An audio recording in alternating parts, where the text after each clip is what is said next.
And it is my great pleasure to introduce to you Dr. Rowena Gonçalves. She is the writing mentor and facilitator of Citizen Rights. She is also the author of The Permanent Resident, which many of you may know, was the 2018 winner of the New South Wales Premier's Literary Multicultural Award Prize. It is a prize known for being easy to say and not unwieldy at all. Please make her very, very welcome. Put your hands together for Dr. Rowena Gonçalves.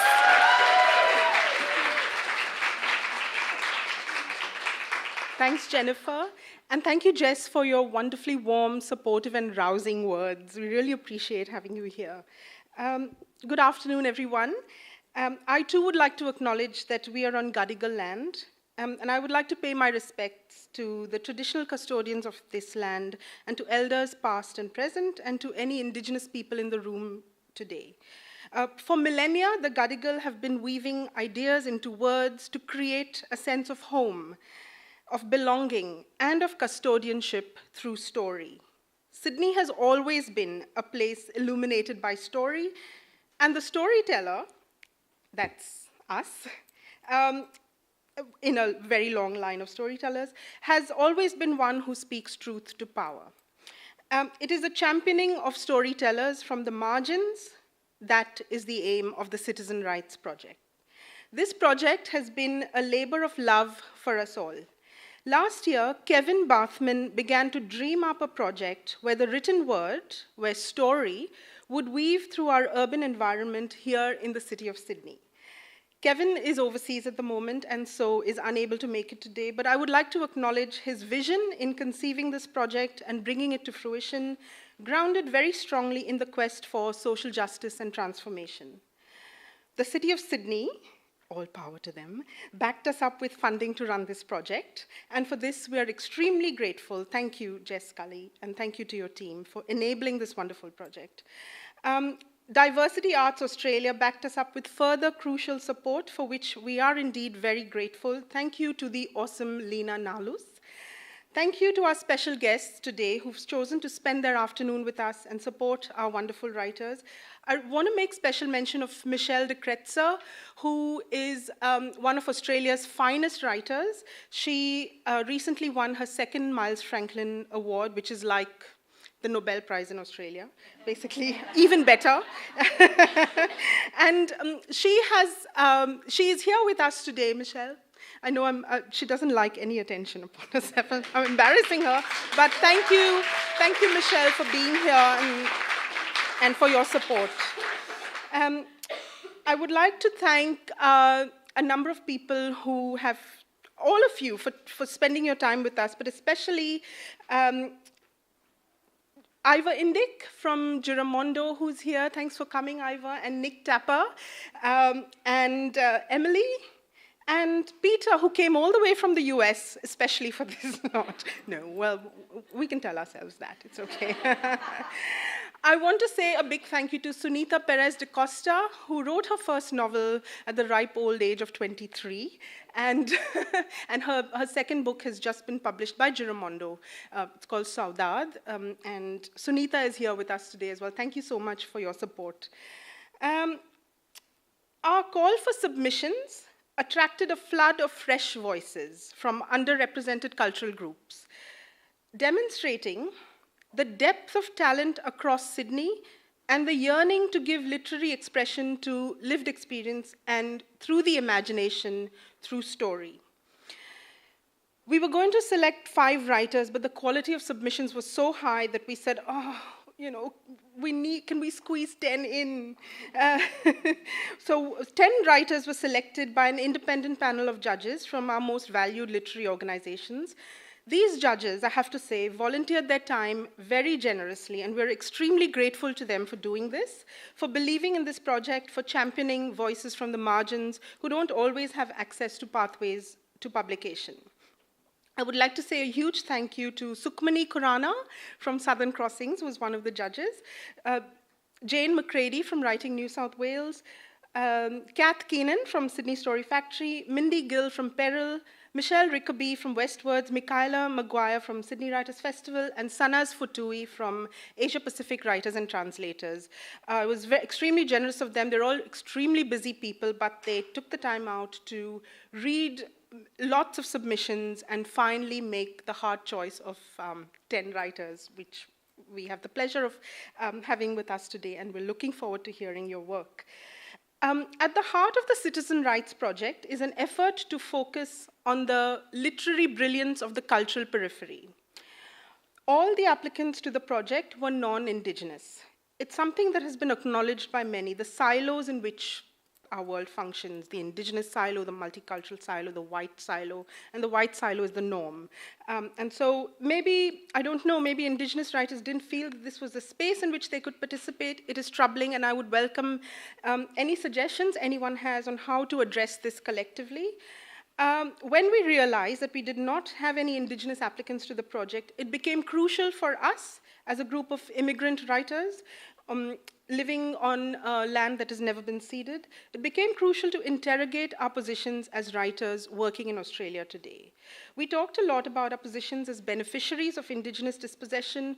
We considered ethical questions raised by the expression of solidarity, and ethical questions raised by choice of point of view when writing a story.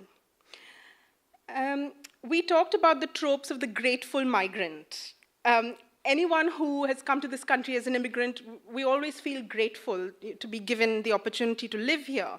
But then we reflected that actually, if you're grateful for something, it is your responsibility to critique it when that thing you're grateful for is under threat.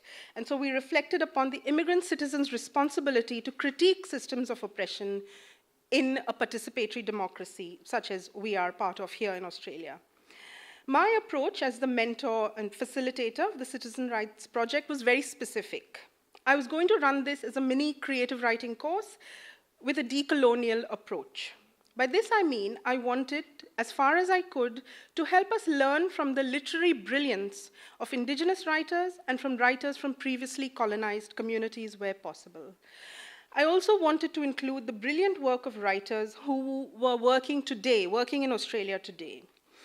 And by literary brilliance, I mean writers who write against the boring cliches in terms of subject matter, but also in terms of, at the level of sentence and the level of figurative language, of metaphor, etc.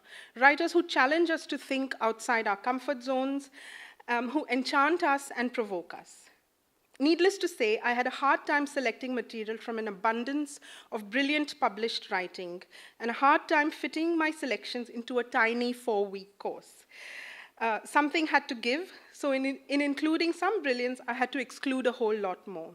I wanted our writers to see the richness and the literary virtuosity in the work being done here in Australia today by Indigenous writers and by writers from outside of the mainstream. So we read scholarly work, we read critical work, we read texts about the craft of writing fiction, and we read fiction. We talked about point of view, about the use of language, the resistance to the cliche. We talked about character, about plot, and we learned from the literary virtuosity, the intellectual challenges thrown at us, and the artistic brilliance of some of our finest writers today, writers like Michelle de Kretser, Alexis Wright, Aileen Morton Robinson, Melissa Lukashenko, Ghassan Haj, Nam Lee, Suvendrini Pereira, Penny Van Toon, and writers from outside of Australia as well, such as the Japanese writer, and I'm going to mangle this name, sorry, Ryunosuke Akutagawa, the Latin American writer Gloria Anzaldúa, the Indian American writer Jhumpa Lahiri, the Canadian Indian writer Kuzhali Manikavel, the American writer Ursula K. Le Guin, writing teacher Jack Hodgins, the English writer Jeanette Winterson, Chinese writer Lu Xun, and the Indian writer Ambai, whom we read in translation. I had the privilege of working with Annie, Claire, Coco, Denise, Donna, Elizabeth, Hasita, Jeanette, Kalari, and Mo Blessing. over a series of 4 workshops held every Saturday afternoon in February this year. Each of these writers has a distinctive way of observing the world, a fresh way of expressing the soaring shapes of their imaginations, an enchanting and provocative literary voice. And you will hear from each of them shortly. In addition to hearing them read excerpts of their works in progress, you can read excerpts of their work in the launch booklet as well. And we also have a poster campaign running at the moment where a sentence from each of these writers' works is on posters across different locations within the city of Sydney. The Citizen Rights Project is a way of sending out their unique work to weave our harbor air and our urban infrastructure, our energizing languages, our varied ethnicities, our peak hour squeeze, and our starstruck evenings into a fresh way of seeing our world. Wouldn't it be wonderful if we could reclaim our city with story, not just with real estate? Again, I thank the City of Sydney for their belief in this project. I thank Diversity Arts Australia for their tireless support, Carnival of the Bold, Kevin Bathman for their vision. I want to say a big thank you to Sonia Mehermand, who was the project coordinator. She was extremely efficient, creative, calm. Nothing was too hard for her. Thank you, Sonia. It was really fabulous to have you on board.